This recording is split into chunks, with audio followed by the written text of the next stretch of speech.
Hello, everyone, and welcome to the Scottish Silverback podcast, episode 39. And we had a bit of a hiatus last week. I had my dad's 60th last weekend, so I had to make sure plans and that were going out, so I didn't have time last Wednesday. But I know we've got loyal listeners, so there's no problem on that front. So I've got a topic to cover, but first we'll look through, we'll get to know what the boys have been up to. So, Jack, what's been happening this past week?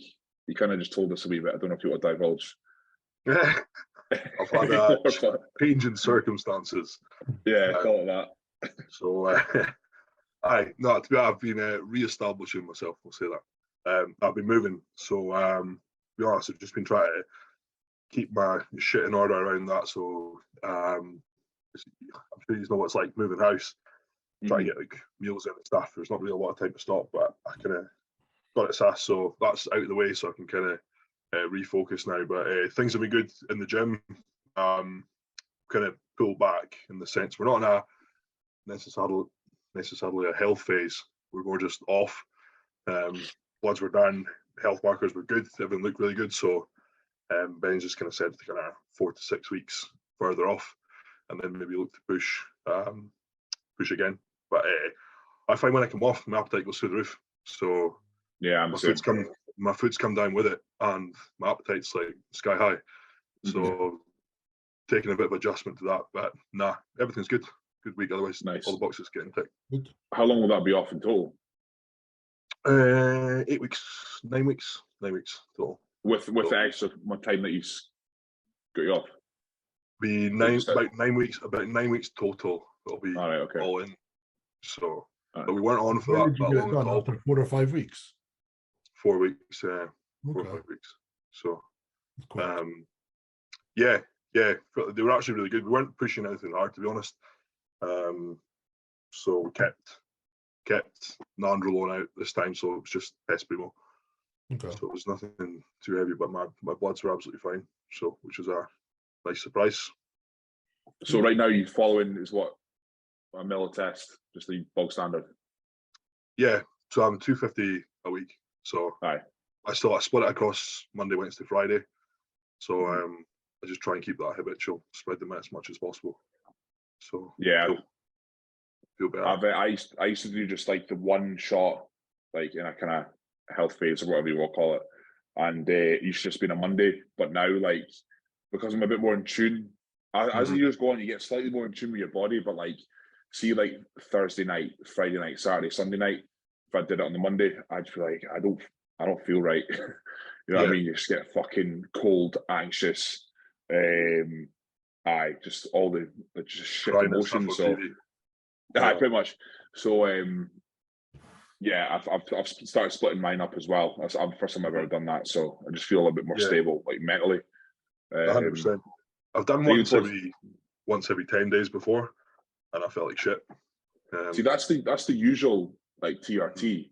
That's what TRT does if you go and get in a clinic, like 10 days usually.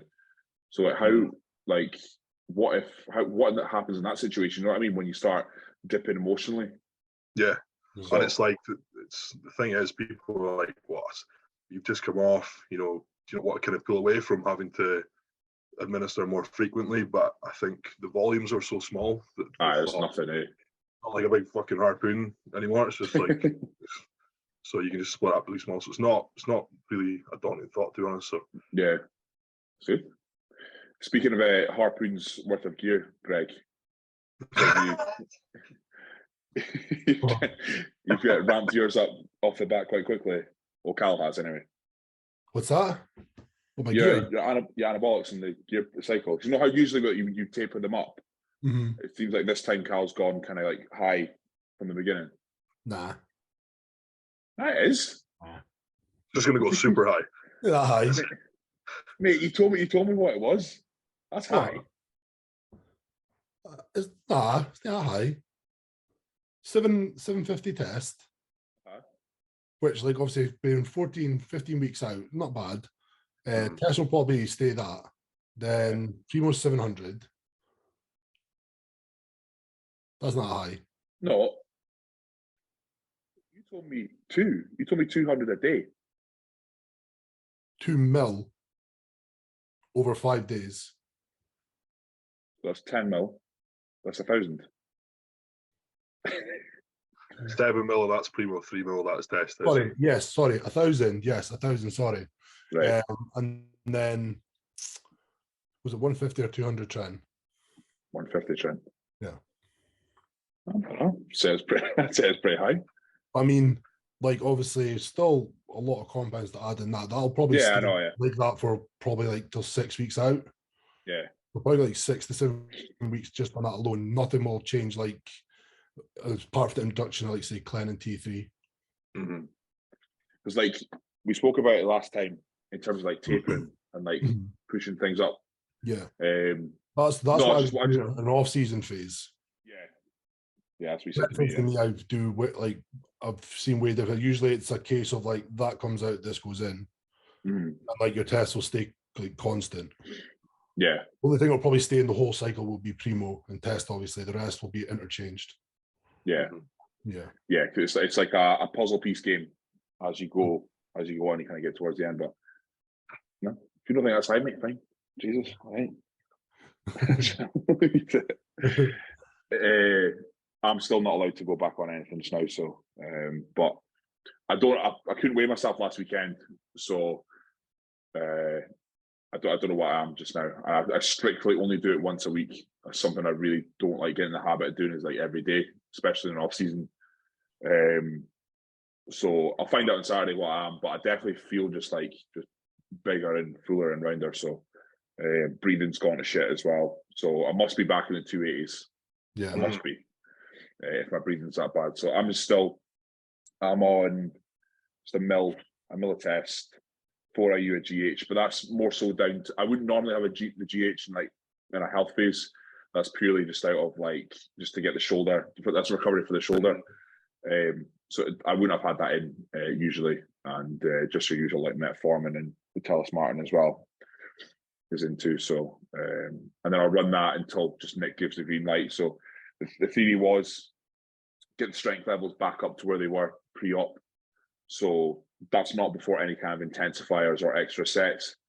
And then from there, when the strength is reestablished, then we can kind of push up. So there was no point in putting tons of gear in from the moment I could train, because then I'll get almost too strong too quick. And then even if you do try and be sensible, you're still gonna want that, that wee push. And you might find yourself all right, I'm going a bit too gun-ho right now. So I think what Nick said, I didn't agree with it at the start, but kind of it is the right thing to do when you think about it. So yeah, 100%. Yeah, it's annoying because obviously you want to be back to where you were ASAP. I know.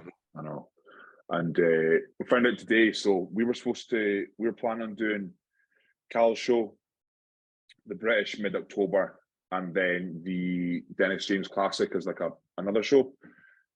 If we don't get our way at the British. And but I got the weekends wrong. So the Dennis James Classic is the weekend that we go to Florida for the Olympia. So that's now written off. And then Reagan was saying we don't want to do the amateur Olympia either in Florida, just because when we get there, we're losing 5 days rather than being able to treat it as a holiday and go to parks and stuff. We're losing that kind of week, and then that means we have to compete, and competing itself obviously is stressful and whatnot. So we've kind of decided not to do the Olympia. So that means we've moved everything back. So we're now going to do Cuba's show, the MK, which is the first weekend of September, and then from there we're going to do, I think there's a Spanish qualifier. It's the European Championships. I recognize the promoter in the email stuff. So, and then that gives us there's the Two Bros France after that. And then there's the British again, if we need to use that as well. So 3 shows potentially lined up. And if I'm not getting any of those, I'm just stopping. I'm not doing more. Yeah, I want to, again, something we touched on before as well, is that we want to, go up against the best, so to speak. Yeah. And then when you won your pro card, you kind of let right, okay, that's justifiable, to be a pro. So I need to get Greg back in. Oh no, I've done it. It is. I've done Kuba's show and I've done Callum's show as well. But I think it was an unfair comparison because when I did the MK, it was during COVID. So it was in the tent. It was in the marquee at the back of the leisure centre. Nice. And I just remember it was a fucking nightmare. So the tanning tents, you're in a tanning tent inside a tent, there was gaps and the wind was blowing through, so you're waiting for your tan to dry. And the wind is blowing the tent off you and it's wiping your tan off you. And I just remember the tanners were just running around like trying to, like, with rollers, trying to patch everyone up. It was just fucking chaos. So when you look back to those times, like Greg, you competed during COVID as well. Like looking back, would you have done those shows again in the same scenario? You would have.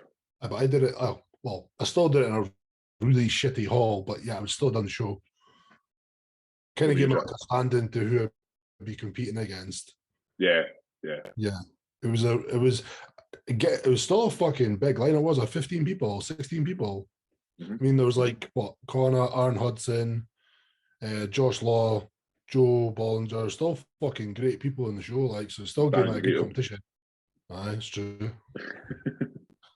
It was still an experience. I still went to like London after, so it was still like a really good weekend. Yeah. But again, it's still good to kind of really stand next to those people and like the top names in Britain and see kind of where you stood. Aye. What about you, Jack? Would you have done it again if you had the choice? If you can go back in time? Obviously, none of us want to go back to that time, but you know what I mean. I hadn't planned for it, so I think I'd only planned to do it was like PCA Scotland or something initially, and then that obviously got put back, delayed because of COVID. So I just needed a show. And MK we fell kind of best in the calendar. So, but I mean, I maybe had a bad experience with it because it was pretty dead, the show. With us. Oh, right, okay. Greg, your one must have been at the end of the year, Greg, was it? 2020. What was it again? Was it September? No, it wasn't that late. No. MK was May, the one I did. Mine's got cancelled like 3 times. All right, fuck, no, this one never got cancelled, to be fair. Yeah. I started. It was August. It was August. Yeah, I was going to go for June. It was like August. I'm pretty sure it went to like maybe the start of September. Yeah, because I went to Turkey on the day after Future Fitness Open, so that would have been the 29th. So and then I was away whilst you were at that show. So that's the plans now. So just need to move things back. So I haven't worked out. I think that's now taking a month. That's taking 4 weeks off. So I'll be starting now at the start of May. So that's kind of what I'm thinking now. So, but yeah, I don't know. The Spanish show, it's not the same promoters as the guys who did Mens Olympia, but it says on the IFBB website it's like the European Championships. So, fuck knows what that means. So we'll soon see. But that's what we're going to be doing now. Nice one. So, one of my clients suggested the topic. It's we've kind of glazed over it a few times. But for instance, right now I just got him because his food is escalating quite high. I've got him now monitor his blood glucose levels, and he was like, "You should cover that in the podcast just to kind of cover like the importance of it and all that kind of stuff." So, in terms of, do you both? Well, I know Greg does, but I'll just ask it anyway. Do you both do your blood glucose I don't. Oh, you don't? All right, okay. Cool. I did buy it. I just never did it. Right. What were you doing? Honestly, I've never felt a need unless like it was like Carl wanting to know. But I mean, I honestly just don't see the point in it. I mean, you're going to see if you're getting fat or like your appetite shit, whatever it may be. I don't really want to read my blood glucose to tell me that. But is it not as a way of making sure that you're not straying into territory where you're lowering your insulin sensitivity? So if your blood sugars are too high, you know what I mean? Again, like I've been pushed hard in an off-season phase in terms of food-wise. Like I'm always like stuffed. I'm never hungry. So it's a case it's probably going to be a bit of shot anyway. Yeah, that's the point I'm making though. Yeah. Is that what if there's a way maybe you can improve that with like, I don't know, like what's like your dosing of like, if you, obviously I know metformin's in with you, but what if there's like a case of like using like more exogenous insulin to accommodate that food, because we know you're straying into that territory. I don't know if he's frozen. I've probably heard that. No. Oh, frozen. Nope. It's gone. Fuck. Well, anyway, I kind of made my point there, is that when we have, you hear what I said? No. So basically, the point I was making was that if you know, for instance, like are insanely high, then all that food that you're jamming in, could you be a bit more efficient with it in terms of like higher insulin use and stuff? Yeah.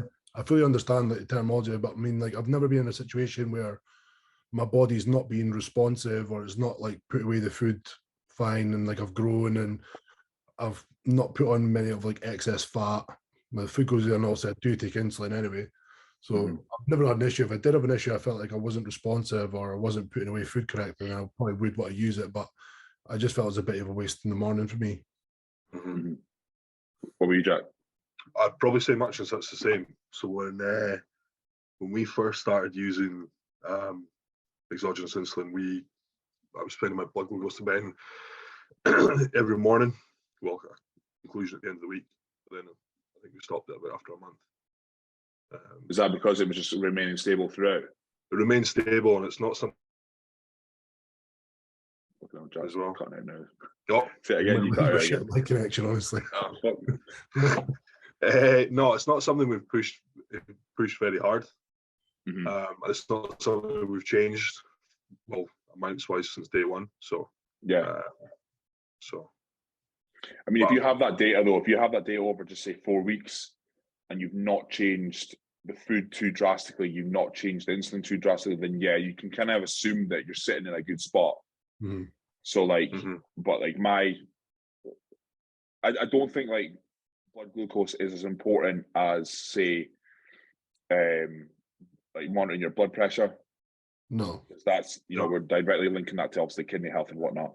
But with blood glucose, for instance, in the case of the client, a client James that kind of brought it up, we don't use insulin.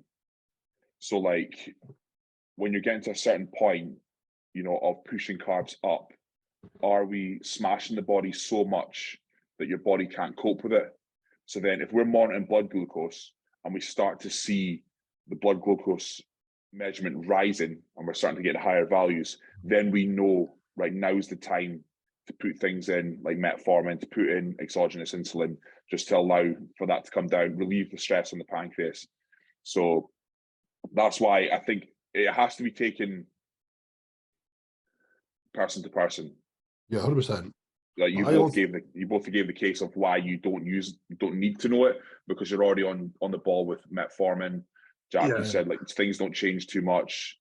Use of long acting insulin and stuff like that. So like I've said to many people, I'm actually a big fan of using sled, whereas like a lot of people have like a little bit of a dark area about it that feels a little bit dangerous, but I'm a big fan of it because, like you just said, it does take a lot of stress off like the pancreas. And like that's a good thing. You don't want to overwork that and like shoot it one time where you're actually doing the work for it, and like you're managing to put away like a little bit more food. And obviously in an off-season phase, that's a big help. Like I think it's not Roman Fritz. Who's the other German bodybuilder? Ronnie Rockel. No, Ronnie Rockel. He's got diabetes because obviously years of using GH, lowering your insulin sensitivity and obviously lowering your insulin sensitivity through high amounts of GH. He probably did use insulin his time because, I mean, look at him, right? But perhaps he wasn't strategic in the way that he was using insulin in order to cover like elevations of blood glucose. And that's that chronic elevation of blood glucose, like you're talking like above like 5.2, in my opinion, 5.2, 5.5. That's over the time that's going to, burn out your pancreas, and you're going to have to be like insulin like reliant as you go on. So like with the use of GH, we're seeing like those kind of rises in insulin resistance. So it's just about ways and means of just making your body, as we're trying to always bring it back to health-wise, like an equilibrium. So we don't want, just because we're using XYZ and we're getting the sides here. So that includes like food as well. So the sides from using super high carbs, you need to control that, because at the end of the day, the human body is not like, think of it when you go back, take the human body back 50,000 years. Like we weren't consuming even 500 grams of carbs, let alone 1,000. And a lot of those sources might be from refined sources as well. So, you know, there's only so much your body can deal with. So that's kind of the case I put forward for Morton. With that as well, there's definitely a lot of people who make the jump into using it without having that data beforehand.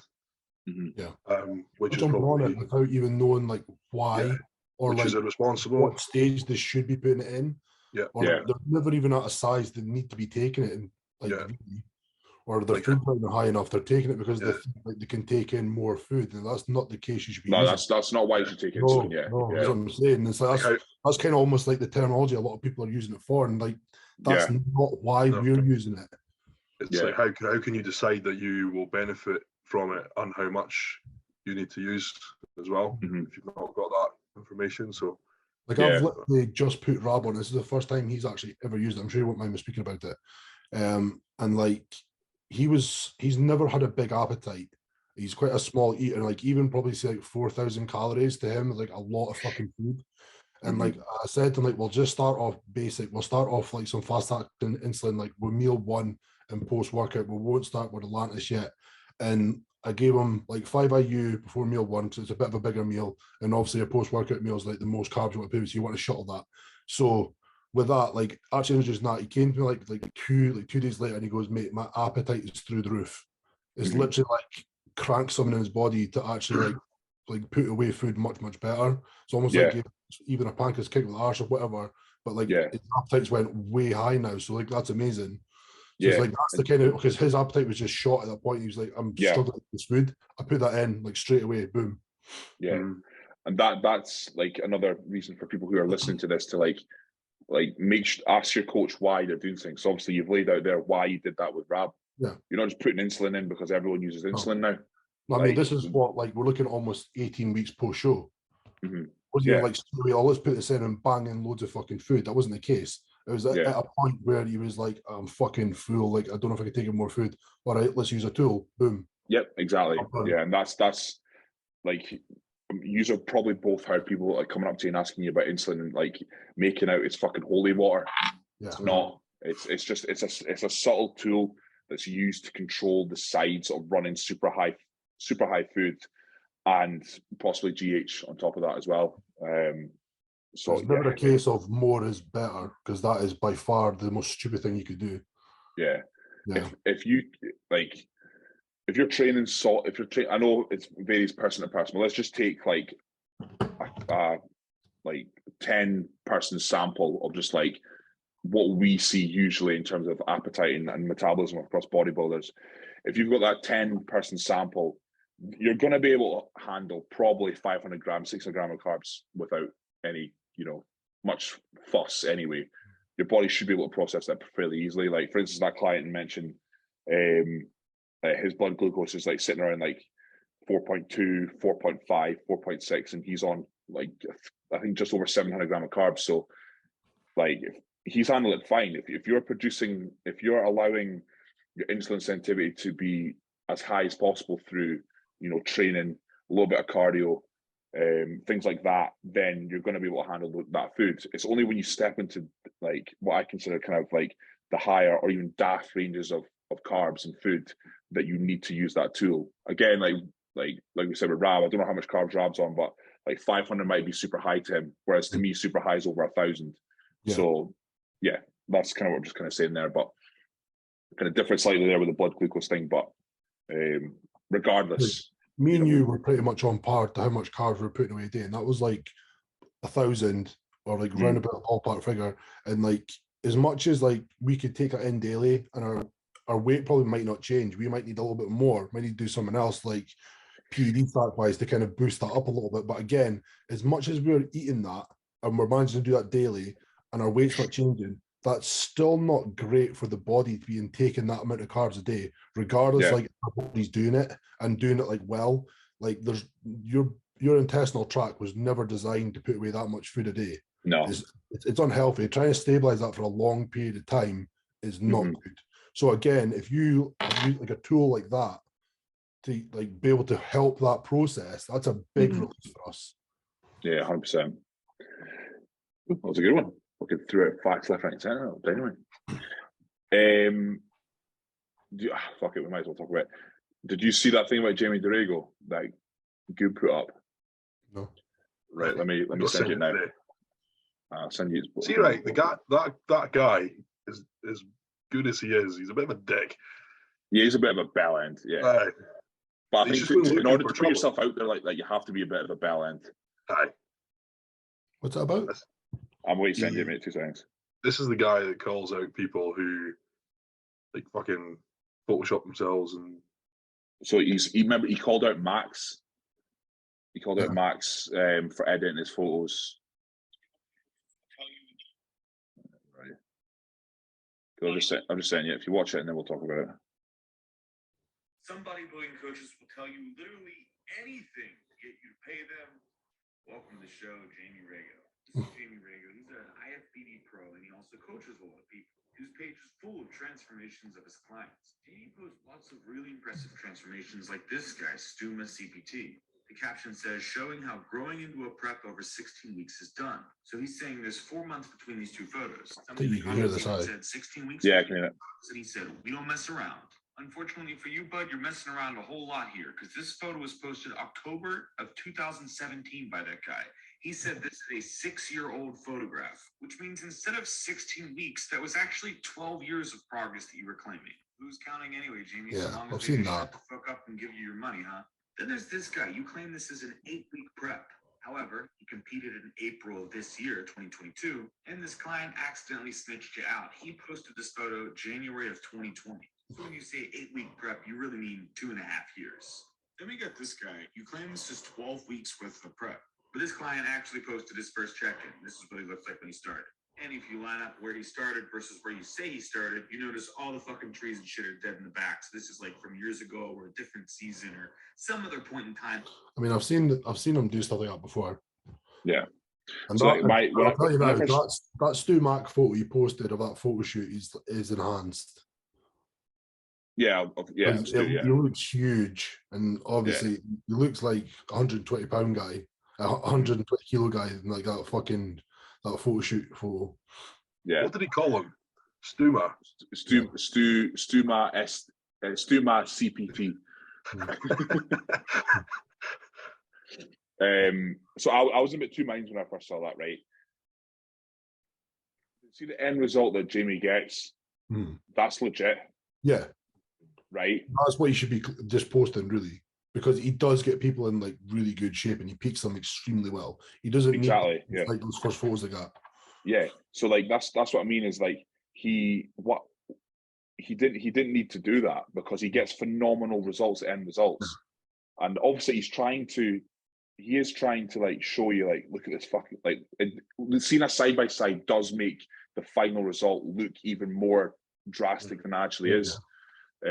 So like when I was watching that, I was like, I can understand why people are going to uproar at this, but it's the end result is still there. The end result is still fucking there. You know what I mean? Like it's but yeah, if your captions are like 8-week prep, then it wasn't. Then yeah, but there was no need to do that because like he gets incredible results left, right, and center. So I felt kind of bad for him when that was put up. The thing I don't get with that is, right, and like obviously the client he posts is going to look at that and go, what? No, it's not. You'd be like, why the fuck are you saying that stuff? Like I would be embarrassed if I like went and lied about somebody I work with who still followed me, would have seen the post and they'd be like, why is he posting that? That's such a lie. That's the only thing it would really, I just couldn't do it for that fact. I mean, like for instance, the other week I posted like one of my lifestyle clients like glute transformations, but on my story, I reposted, I put hers up, and then I kind of stated like that starting point was not me, but she's posted this as her glute transformation. She's tagged me, so like I'm always trying to, I'm really careful because I don't want to get called, not obviously to that extent, but I don't want called out by anyone, especially the client. The client's the number one. So if the client turns around to me and sees, like, mate, you didn't work with me when you did that. Yeah. But at the same time, I do think, because that guy calls out like some complete fucking cunts. Like, see last week, see the black guy that won the you see all that shit as well. That's legit someone that needs called out. But see the whole Jamie thing, like, taken off him, I think. Oh really? Well, that's what people are trying to get. They're trying to get his pro card. Right. They're trying to get the IFBB to ban him. Was he not like bragging about it in the comments? I'm not turned off all his comments on his post. Supposedly it's like a bad history with it, what he's doing. But I mean, if that's like what he is doing, like behind closed doors, like he shouldn't be competing as a professional athlete. No. Like, this is what I found funny. This is what I said to, I can't remember who I said it to, but someone who like said, "Oh, have you seen this?" And I was like, it's funny how, because he claims to be natural. I don't know if he still does, but he used to, right? So he's all high and mighty about being a natty this and natty that. You know how some natties get? And then he's fucking knocking his girlfriend out. Like, do you really think he's telling the truth about being a natty? If he's taking that moral low ground, I was like, nah. I'm kind of like, went out and said he's like totally not natural. He's not fucking natural. Come on. Even if he is black, I don't care. But what? See, I've had a few clients who are black. I don't know if that is a thing, like a bad thing to say. Anyway, who gives a fuck? Talking about trannies last week, but like a lot of them, they won't come out and say they're on stuff because it kind of like they'll be scared their family or like their parents will be like disappointed in them more so than like we would be. I think that's why some of them keep them quiet.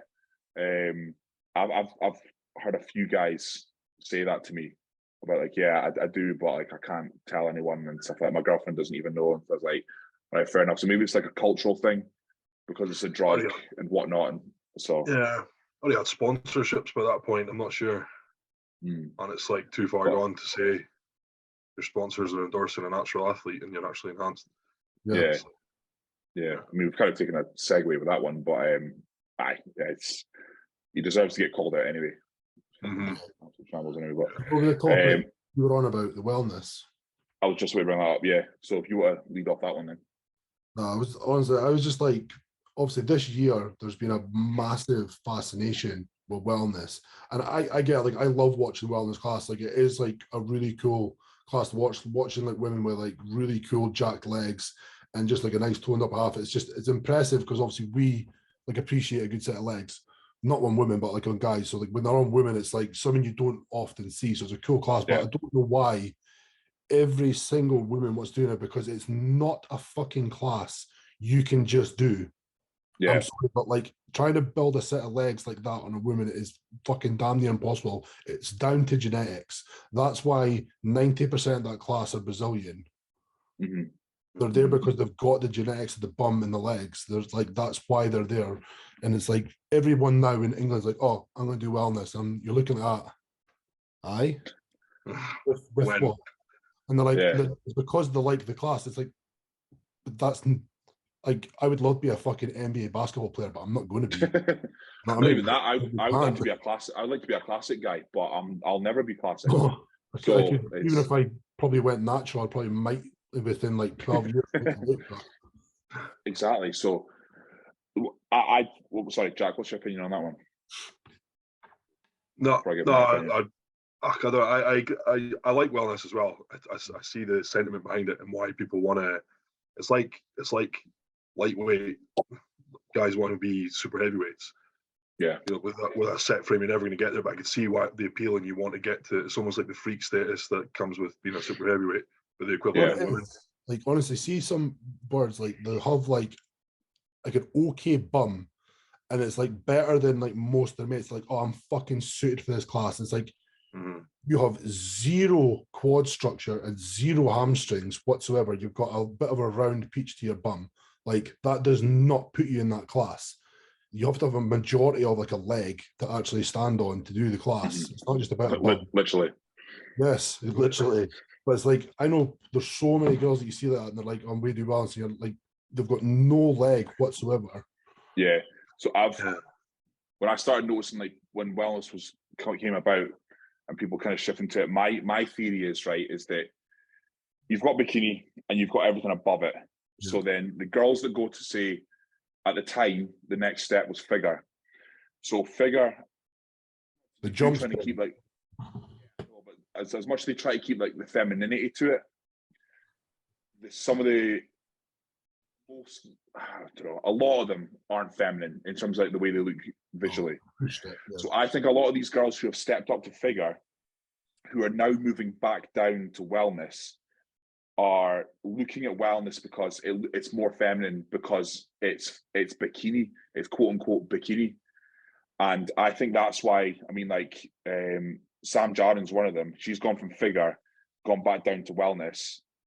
And I think it's purely out of the femininity aspect. Well, not purely, because everyone has their reasons, but the femininity aspect is they want to be a bikini girl because it's, I don't know, it's more, they think, appealing to, I don't know, mainstream, or it's just like the glitz and the glamour of bikini and wellness is way more than figure and plus. It's way more. Those girls are kind of like, they're all poster girls. They're all, like, incredibly good looking as well. And so I think that's why some come back down from being like this muscular physique, is because they want to fit into a more feminine look. I think that's why a lot of them come down. But the point still remains, you're not wellness. No. You know what I mean? Like, I genuinely think the women know how fucking big those girls' legs are. Like, the ones gigantic, that are top stage, like, I don't have any idea how big their legs are. They're ginormous. And not just big, but they're fucking muscled. And, like, it's the same with guys. Like, push your body, add as much muscle as you possibly can, and see where you land. There's some girls that would never be able to do bikini because they just put on muscle too easily. There's girls that can't do, well, maybe stepping to ranges, but, like, for instance, like, can't do figure, so they have to go even higher than that if you're willing to push in certain regions as well. So it doesn't so hard. Well, see, with men, you see it as well with men. You see guys doing classic. There's nothing fucking classic about you other than being able to meet a height to weight ratio. You're not classic. Like, your shape is open bodybuilding. Move to that. And I think the whole classic thing, especially because obviously it's the same kind of thing with the glitz and the glamour, because, like, C-Bum is, like, he is mainstream. Mainstream guys our age who don't know bodybuilding know Chris Bumstead. So it's like, I think a lot of guys, they see that, they see the fucking hair, they see the mustache, they see, like, his fucking girlfriend, they see the life he has. They're like, that's way more appealing than, like, the life of, like, Hadi. You know what I mean? That's way more mainstream. It's way more glitz and glamour. I think that's why some guys want to be a classic guy, because they see that the top guys and how they live and how they look, which is fine, because you can look up to someone like that. But if you're not fucking classic, you're not classic. No. So, you know, the waist is bigger than your shoulders. Like, good luck. Exactly. See on the classic front. See, just from competing last year, see the men's physique classes. How many big guys are in the men's physique classes, because they're just classic guys who couldn't make weight. It was honestly insane. Insane. Huge. Big guys. Big guys. So touching on that, would you get rid of physique? I think we should get rid of it anyway. But yeah, fair enough. Yeah, I agree. I think it should be gone. That was the latest argument on Bodybuilding Bollocks. Ian. It's not 212. Yeah, but then they were on about, well, if that's the case, we should get rid of classic. But then Fuad was like, well, I'll guarantee you Chris brings more bums to the seats than a lot of people. They'll lose so much money, and so many people come to attend. As much as, like, it started off as bodybuilding, like anything evolves, you have to put more people in the seats, put more people on the stage that are more suited to different classes. But I can see where they're both coming from. Yeah, and, like, we're all, I'm pretty sure, bodybuilding purists. Right, we all started in a time where none of that shit existed.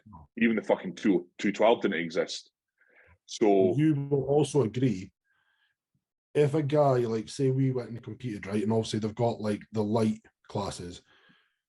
If a guy ever, say the guy just had an amazing physique, but he weighed like fucking 70 kilo and he won pro card, he is never going to fucking, like, be close to an open stage or anything. Like, it's just, he couldn't be, as much as it's still bodybuilding. They had to give him a class, but I agree. Like, I think if you want to be in bodybuilding, it should be like a much heavier status to you. Yeah. And also, I think for me, like, I think we all agree, like, physique should be reserved for the federations that offer it, like WBFF. That's all about that kind of look. Yeah. However, I do feel like we want to make, because bodybuilding is so excluded from the mainstream, we should make bodybuilding as inclusive as possible for the bodybuilding community. So when you start like saying like that guy doesn't deserve to be there because he's got no legs or whatever, then I feel that's not, you're segregating people within an already segregated community. So that's why, to me, I don't think like they should actually get rid of physique. But the bodybuilding purist in me says, yeah, fucking get rid of physique. Like, get your legs out and do fucking classic. Like, you know what I mean? So, I mean, I like classic. I really enjoy classic, and like that was one of the most fucking. I love classic, yeah.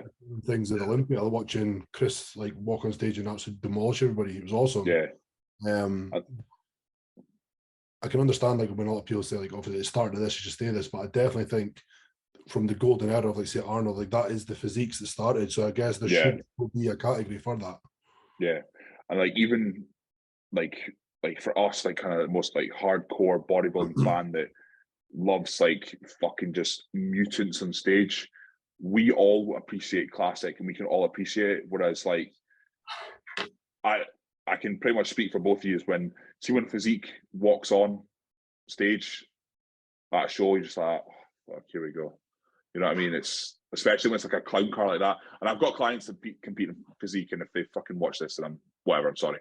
But it's even they all agree. Like my client Darren, he done physique in 2021, and he was like, it's fucking boring. But like that's just it's just a door open for him, because now he'll go up to classic where he actually wants to be. But it takes fucking ages. It's just so many of them. They're like so comparable. It's not even like they're doing.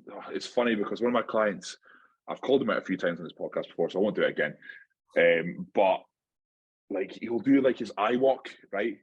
And he's like, I'm gonna, like, all the guys do it this way, I'm gonna do it this way. Like, okay, show me then. Mate, I didn't see what you did that was different. What the fuck's different? I did this with my arm instead of that. I'm like, oh fucking hell, mate, is that it? Yeah, put your finger guns that way. So much, like you know what I mean? It's like, how is that entertaining for you? How can you know that there's classes with routines and that's fine? You know what I mean? Yeah. So, what would you rather have? Would you rather have an overall at Olympia or go back old school to the 90s and do shot for shot? No, overall. Definitely an overall. Yeah. I think we'd have won this year though. Because if it's down to the crowd, Chris wins it every year. Yeah, I know, but it's not down to the crowd. That's why I think it'd be so bad if it was down to like say they had the buttons off, fucking boom boom, Chris all day long, man. You would, without a fucking shadow of a doubt. Yeah, I mean, I was just the way to stay there, right? If they did that, he would need a bigger paycheck. That's why they don't do it. Yeah. I know what you mean. Yeah. Fucking Chris went and beat Hadi in overall. Hadi just won 400 grand, whatever. Chris got 40 grand, and he just won over Olympia. He'd be like, yeah. So why not? Why not? Nah, that wouldn't work with it. If you would have to raise his standard, his 100%. You either bring the open down and even it out that way, or you bring the open, or you bring classic and 212 up. Yeah, and then do it that way. You can't have raised this over the years to here and go, sorry boys, I know you don't make much money on like in fucking magazine covers there, but we're gonna fucking take your winnings down here to fucking give it. So it'd have to be the other way around, but then that's going to take years of investment. So let's line up this year then. So you've got Chris, Sean Clarida, and Hadi. Like, take out your gay love of Chris Bumstead and judge that. That's in who falls into their class the best. Yeah. I'll give it to Chris. Chris, yeah. Chris. Yeah. No homo, Chris. Just to be devil's advocate, right? You remember when we had the podcast and he was pointing out all the things that are wrong with Chris Bumstead? Remember? Dylan. Oh yeah. Mind, like you said that like, here's what's wrong with this year. Like let's take that in consideration, right? What are Chris's weaknesses? Just standing still, not posing. Yeah. What are his weaknesses? That would be it. Standing still. His arms, you mean? Yeah. No, because they said on the podcast, right? They said Chris almost stand there. Yeah, he looks good, but you see when he hits a shot, there's just fucking. He's like a transformer. There's things that just come flying out everywhere, and it makes him you're like, whoa, what the fuck? It's like when he's just standing and he hits that front lat spread, his waist goes from this to this, his shoulders go from this to this, and it's just like, what the fuck? You can't It's just amazing what he can pop himself into. I think you would need someone like Phil Heath to be standing against Chris for that to be like the sway to the opens, I think. But then that's the thing though, is like when you look at Chris, that still looks like a human being, and Phil Heath doesn't. Oh. So when I think your eye will always go to what is more normal, rather than extreme. No. If Phil 2013 showed up against Chris this year, I'd went Phil. 100%. For the fans that are still watching, we'll look at 2013 Phil to say. Fucking nuts. I was just say that was the best physique of all time. I was just watching the 2010 Arnold Phil Heath. I think that's the best Phil Heath. That was good. It was a bit downsized, but fuck yeah, that was good. Aye. He doesn't look in 2013. I think 2013 Phil, he agrees that was his best look ever. Right, no black man can get in that condition. No black man. He's honestly, I would put that up against Ronnie, and he'd beat Ronnie. Your face is in the way. Can I move this? No, I can't. Can I make it full screen now? That's annoying. Oh. No, it's just. Oh. Zoom. Oh. There we go. Yeah.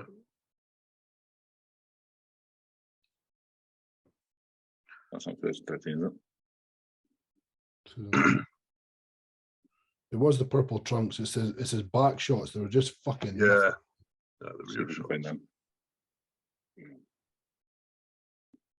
I think I love all versions. There we go. I think I love all versions of Phil Heath, to be honest. Even his days where his gut was starting to go. He was just phenomenal. Probably the best of all time. Like a lot of people, how they've pointed out that like obviously he was like the first Mr. Olympia from like the social media age. Yeah. So he definitely like got more in the way of like hate and just shit. Yeah, I think that kind of overshadowed just how fucking good he actually is. We talk about there never been. Aye, you talk about there never been another Ronnie Coleman. There'll never be another Phil Heath either. We'll never see genetics again. I don't think. Look at that. What's that? 2007 or something? Aye, 7. Yes. My bodybuilding fucking knowledge is spot on. It's just wild. Yeah, it's so cool. I mean, you can see the deterioration of the physique there. I suppose he wasn't peaked at that show. Aye. Be good to see he's still speaking about coming back. You should. You know what my favourite part about Phil Heath was is walk on. Aye, just that. He was just like that silhouette, and you just see him walking. He's like bouncing his hands and arms, and he just like stands there relaxed, like fucking hell. That's cool. So do we answer the question? I didn't answer my part. No, Chris wins this year's like overall. He does. I get that. I was trying to just be devil's advocate with Hadi. Like, what is it Hadi doesn't have that Chris does, other than size, obviously, because they're different classes? Je ne sais quoi. Je ne sais quoi. It's very. It doesn't have like that like knock your head back in the seat. Wow. Aye. You know what I mean? Because like going like put that Phil against Hadi. It's not even a competition. No, I know. So as much as like Hadi won that show, there's no person currently that's like a dominant person like what Phil was. Like you're going to look at that person and go, fuck, he's won every year. Like when you watch Chris come out this year, you're like, oh well, that's it, game over. There was that. It's just as soon as you walked in, you hit that first shot, you're like, that's it. You can just tell. Like you can see Phil walked out some years, it's like that's game over. Phil's the only person ever to still walk out and not go through a second round. Yeah. Because the judges were like, okay, you've won, go away. I think you kind of nailed it there in terms of like just you can't pinpoint what Chris has. No. But then it's like an order.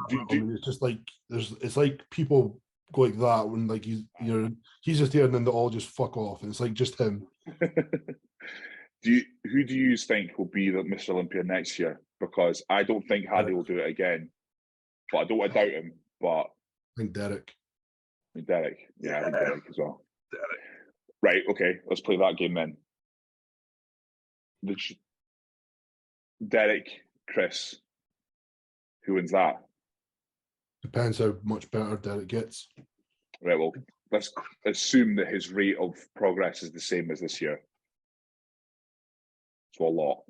If he comes in like even better conditioned, possibly. Not like that black man bubbliness about him. Not many white people do, and he holds it well. Yeah, he's a solid poses, but yeah, that's a tough one for me. But I keep see like that game you play where you go like you're not allowed to think, just answer. Yeah, the first thing comes to your head. It's always Chris. Like who's going to win, Chris? Who's going to win, Chris? Who looks the best, Chris? Yeah. What happens if, like, say, Samson keeps going on the trajectory he's going? Yeah, there's a lot of choice for the Opens next year. Samson to me is a better Sean Roden in the making. I think that's why I think Samson is. Yeah. So yeah, I think Samson will be. There's an Olympia title with his name on it in the next few years for sure. You ever think Nick will win? I want to believe he can. I don't see Derek if Derek gets better.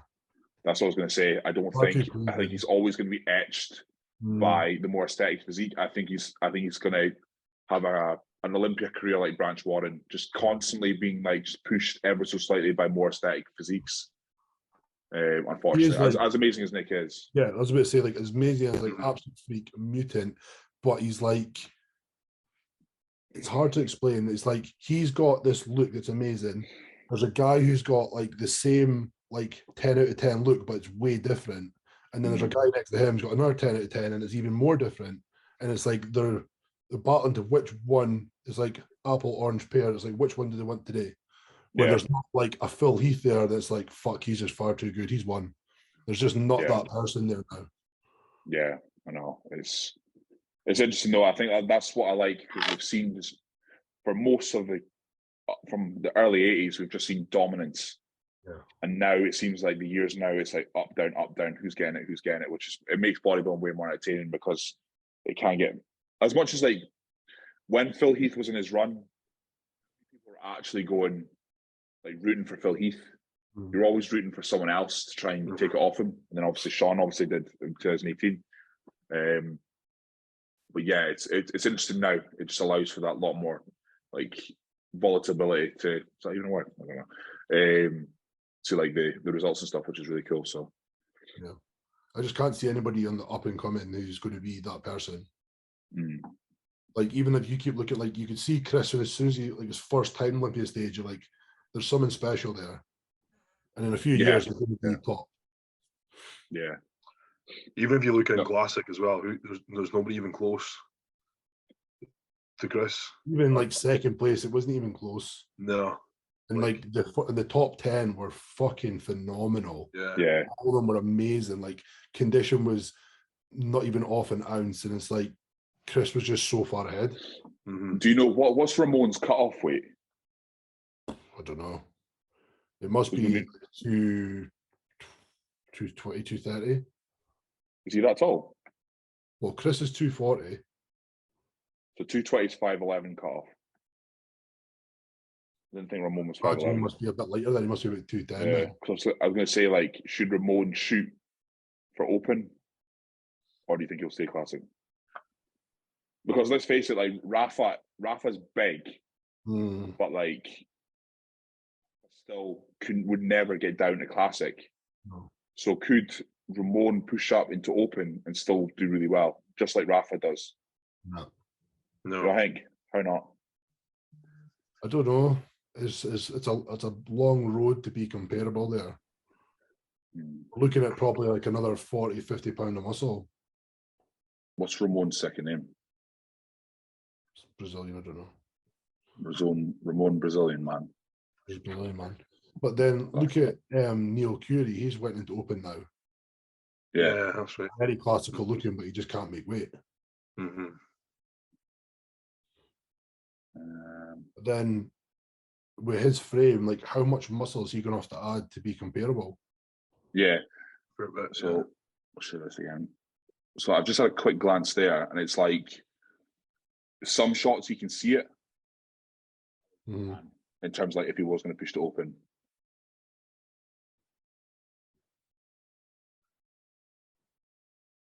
Like that, you can. Yeah. Like that shot there, you can see just like, I don't know. Yeah, he's got like bigger muscle bellies than everyone else, and it's like a little bit denser.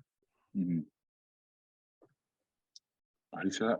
Quirios or something. What knows?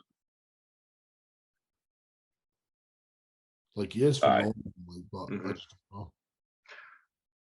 All right, that's a lot of muscle to put on. Yeah. Where the fuck is this shit from? Aye. He's certainly not maxed out, but it's like, would he just ruin like his midsection if he just kept pushing? I think that would go pretty quickly. Not massively, but why does that keep coming up? These guys literally take such little gear.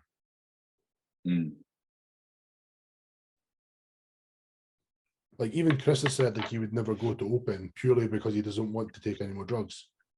Yeah. I mean, he's got the whole kidney thing behind him as well.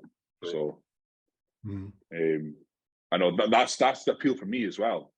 Like, it's too late for me now. I'm long gone, but maybe like when I came out of juniors, just all like not like I don't want to use anything too heavy going forward. That is appealing. That is really appealing, especially when you're taking, a gram of Primo a week, and how fucking infuriating that is to pin that every day. That's why me and my training partner have this discussion all the time. So, like, think of it this way, right? Just say your peak fucking off season. So let's just say 750 test, a gram of Primo. This is kind of like the super heavyweight kind of cliche stack, and then fucking I don't know. For me, MPP. So like 200 MPP. So just say you're breaking that down every day. So what's that? Like 2.5 mil? It's 15 mil a week. That was quick. Aye. Is it? Yeah, with that 1,000, Primo 100 milligrams per mil, 200. Fair enough. So 10, 15 divided by 7, it's 2.2 mil a day. 2.2 mil a day, right? So you're 2.2 mil a day. You're then doing GH twice a day. You're then doing, just say, Lantis, and you're potentially putting in pre and post workout insulin. How many fucking times are you jabbing yourself with a needle on a daily basis? Like when you think about it that way, like that to me, I would love to not do that. Yeah, I'm the same. And still look amazing. Hate it. Yeah,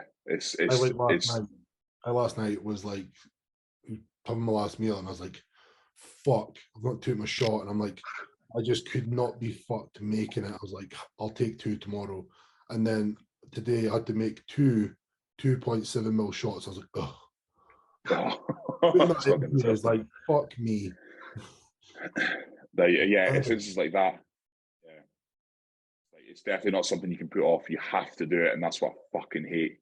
It's but yeah, when you really think about it, what else could you possibly be jabbing as well? Just say you're taking melanotan as well. That's a lot of jabs.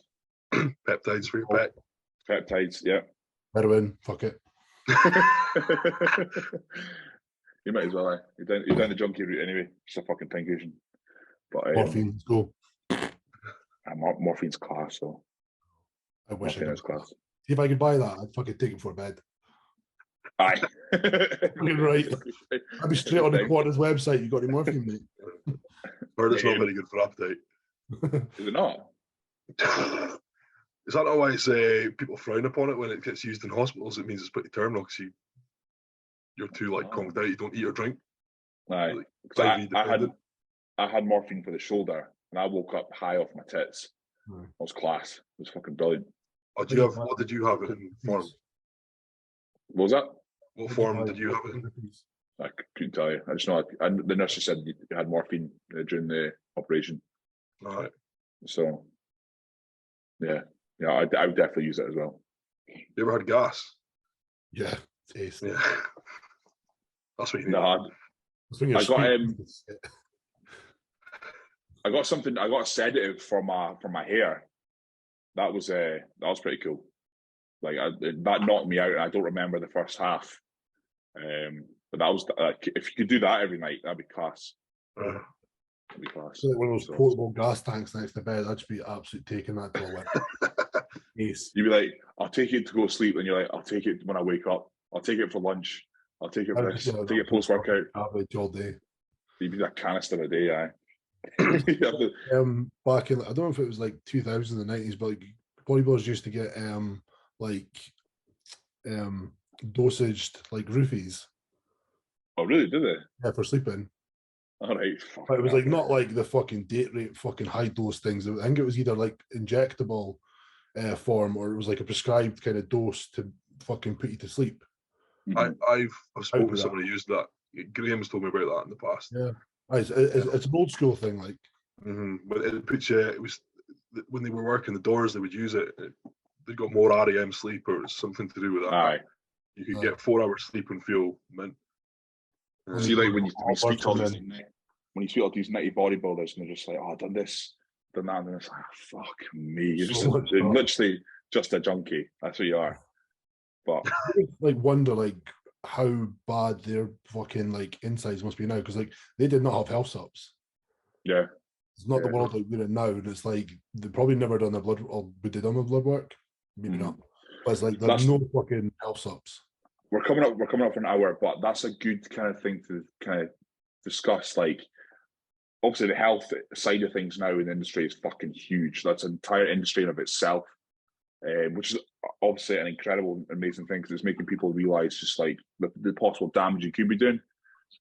But I'd love to know the death rates of like guys who competed in the 80s, 90s. All the time come up. Yeah, but I mean, like, that's what we know of. Like, out of 1,000 bodybuilders, how many of them are like dying young? The kidneys and liver must be shot 100% because they were well into their orals back then.